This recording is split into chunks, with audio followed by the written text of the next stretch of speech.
क्या आप जानते हैं एक ऐसा क्रीचर जिसका जिक्र अलग अलग तरीके से हिंदुइज्म में है, बाइबल में है, कुरान में और दुनिया भर के एंशिएंट टेक्स्ट में होता आया है। कुछ लोग कह रहे हैं कि ये क्रीचर फिर से लौट रहा है, लेकिन क्या ये सिर्फ अफवाह है या सच में कुछ ऐसा है जो हमें छुपाया गया है?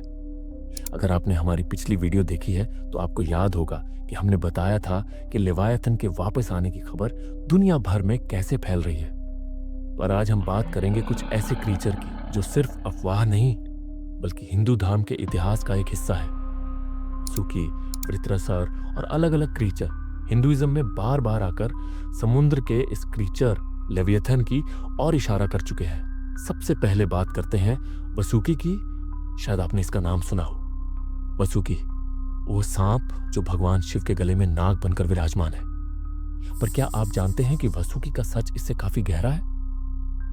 कहा जाता है कि वसुकी इतना विशाल था कि समुद्र मंथन के समय उसे ही मंदार पर्वत के आसपास लपेटकर प्रलय का समुद्र मथा गया था। सोचिए, एक ऐसा सांप जो पूरे पर्वत को लपेट ले और समुद्र का जहर भी झेल जाए। लेकिन अब आपको एक ऐसी बात बताने जा रहे हैं जो शायद आपने कभी नहीं सुनी होगी।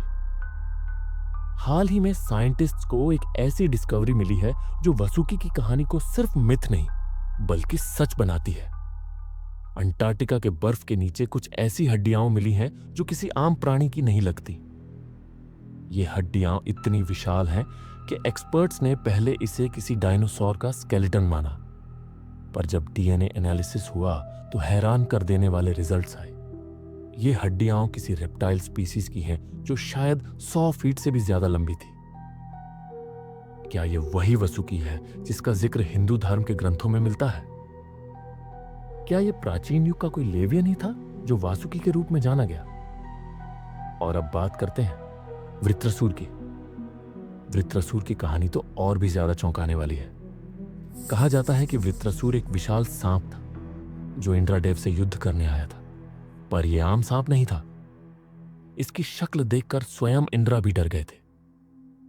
वृत्रसूर के पास ऐसी शक्ति थी कि वो अपनी श्वास से हवा को जला सकता था और अपने गर्जन से पूरे आकाश को कंपित कर देता था। जब इंद्र ने पहली बार उसका सामना किया तो उनका वज्रा भी उस पर असर नहीं कर रहा था। इंद्रदेव ने अपनी पूरी सेना के साथ वृत्रासुर पर हमला किया, पर हर बार वृत्रासुर और भी शक्ति के साथ पलटवार करता। इंद्रदेव तब तक थक चुके थे और लगने लगा था कि वृत्रासुर को हरा पाना असंभव है। तब नारायण ने इंद्र को एक रहस्य बताया। वृत्रासुर की शक्ति उसकी तपस्या से आई थी और उसका गुप्त रहस्य उसके हृदय में छुपा था। इंद्र को कहा गया कि जब तक वो अपने अंदर के भय को नहीं मिटाएंगे तब तक वो वृत्रासुर को हरा नहीं सकेंगे। लेकिन यहां पर एक और रहस्य छुपा था। नारायण ने इंद्र को यह भी बताया कि वृत्रासुर पर विजय पाने के लिए उन्हें एक विशेष अस्त्र का उपयोग करना होगा। यह कोई साधारण अस्त्र नहीं था। इसे दधीचि ऋषि की हड्डियों से बनाया गया था। दधीचि ऋषि ने अपने प्राण त्याग कर अपनी हड्डियां इंद्र को समर्पित कर दी थीं ताकि उनसे ऐसा अस्त्र तैयार हो सके जो किसी भी राक्षस को नष्ट कर सके। इन्हीं हड्डियों से बना वो विशेष अस्त्र था वज्र। इंद्र ने अपने मन से भय निकालकर पूरे विश्वास के साथ वज्र का प्रहार किया और तभी वज्र सीधा वृत्रासुर के हृदय में जा लगा। वृत्रासुर धरती पर गिर पड़ा, लेकिन मरने से पहले उसने कहा था, मेरा शरीर चाहे खत्म हो जाए पर मेरा स्वरूप कभी खत्म नहीं होगा। जब तक लोग अपने मन के अंधकार को नहीं मिटाएंगे तब तक मेरा अस्तित्व बना रहेगा।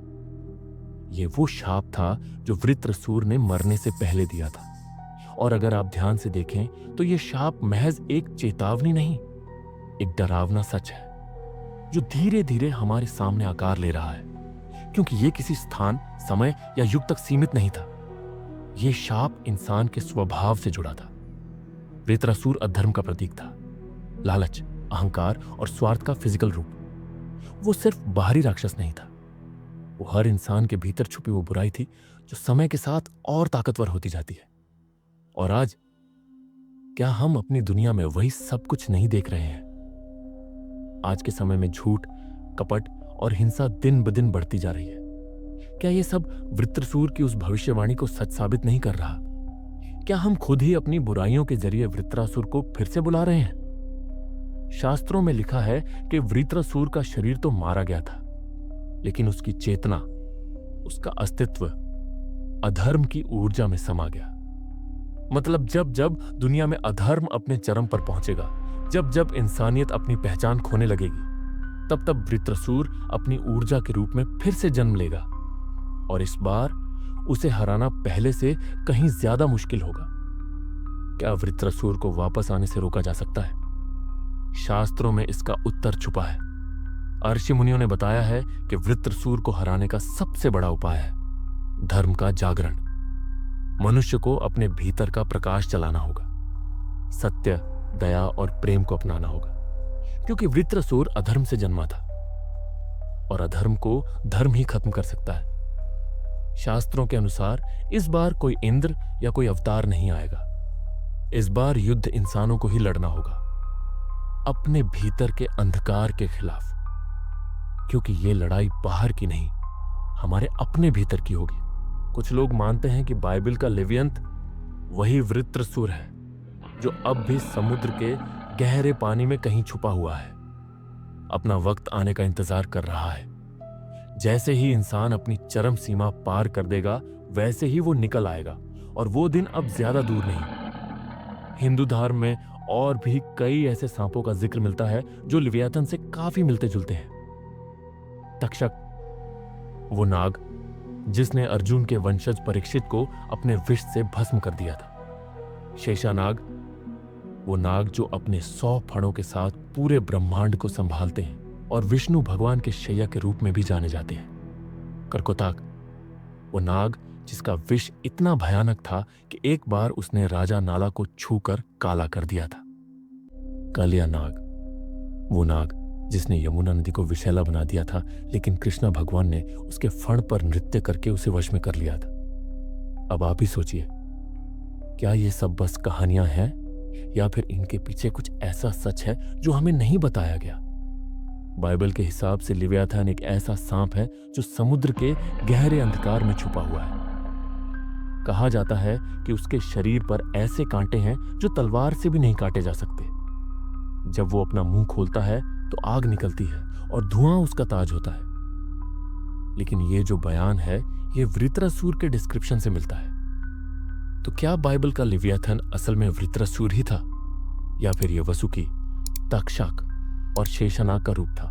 जवाब शायद वही है जो हम कभी पूरी तरह समझ नहीं पाएंगे।